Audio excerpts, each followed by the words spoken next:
Finally made time to swap out my car's foreskin.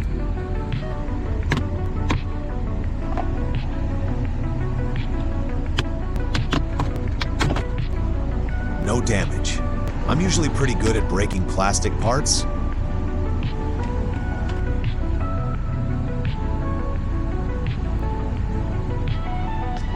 My favorite screwdriver.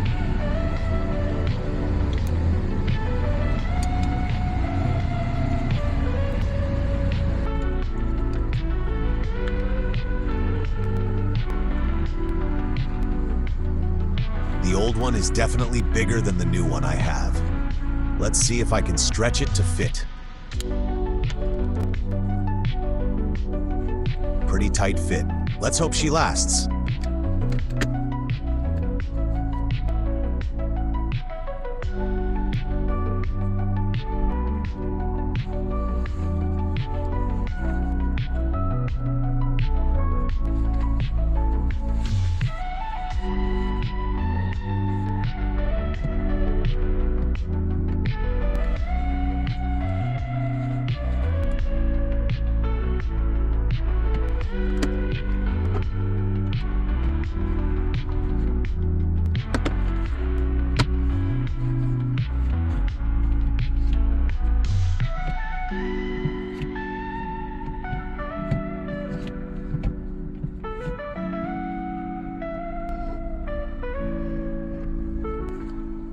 Perfect.